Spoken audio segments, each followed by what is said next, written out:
Why was the city attorney attending staff meetings?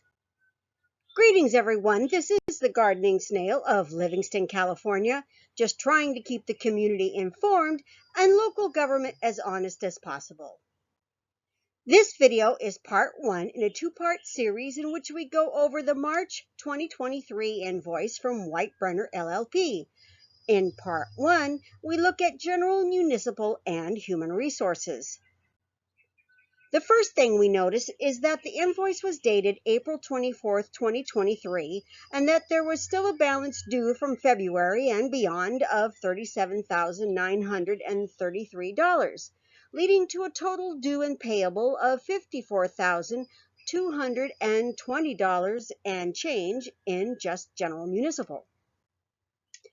On the first page of the detail, among the things we can see is a city manager update memorandum, reviewing agendas, reviewing notes, attending a staff meeting, attending an MCAG attorney meeting, and reviewing the carnival contract.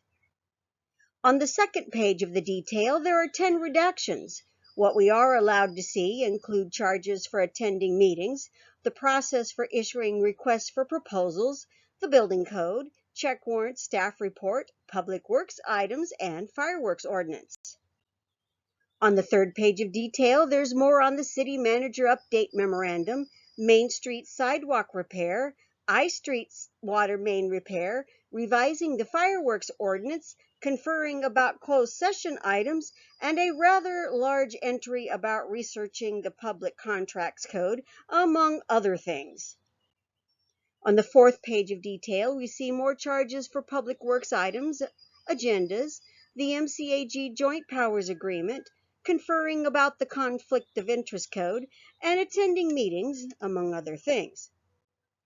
On the fifth page of the detail, there are charges about closed session language, the local transportation fund claim form, the building code, attending staff meetings,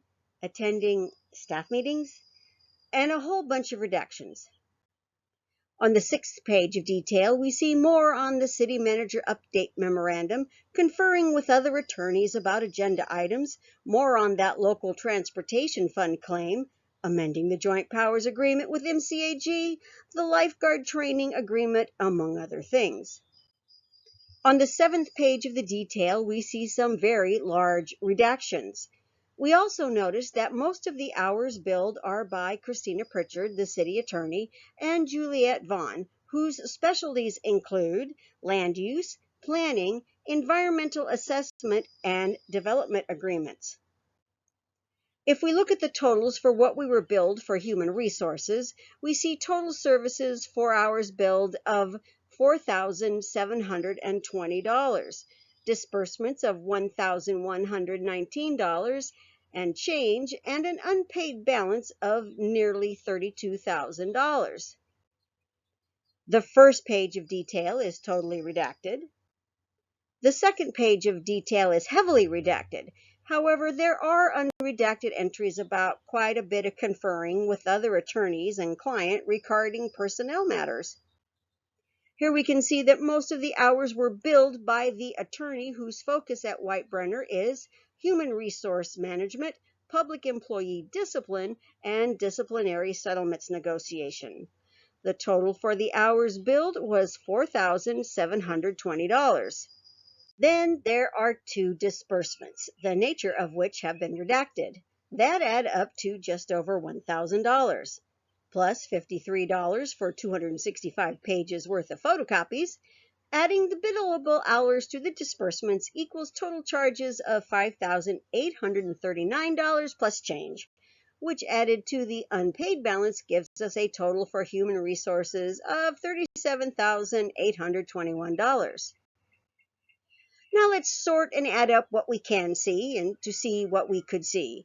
Beginning with $40 for reviewing a city manager update memorandum back in February 2023, followed by $360 for reviewing, revising, and conferring about agendas, followed by $1,760 to attend regular meetings, special meetings, and staff meetings.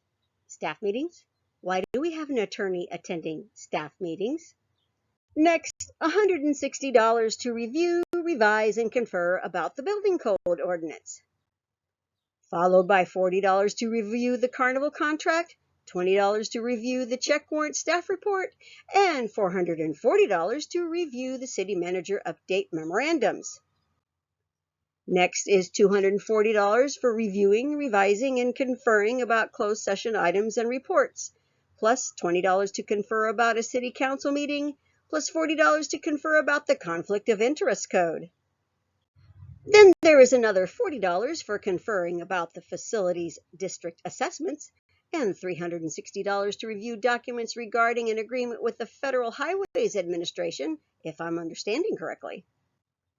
Then there is $1,120 to review and revise and revise and revise and confer about the fireworks ordinance. $540 to review and revise documents about the I Street repair, $440 for a conference call with MCAG attorneys and drafting and reviewing and revising the Joint Powers Agreement, plus $40 to revise a lifeguard training agreement. $700 for researching, reviewing, and revising documents to get the Main Street sidewalk repair project done, plus $200 for attending an MCAG attorney meeting and doing some more conferring and reviewing.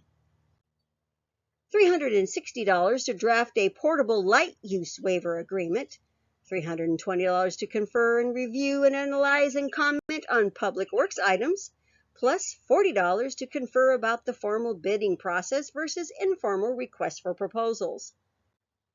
Wrapping up with $240 towards conferring and revising and conferring and revising the resolution and staff report for the transportation fund claim, all adding up to a grand total of $16,280 worth of hours billed, with over half of that being redacted.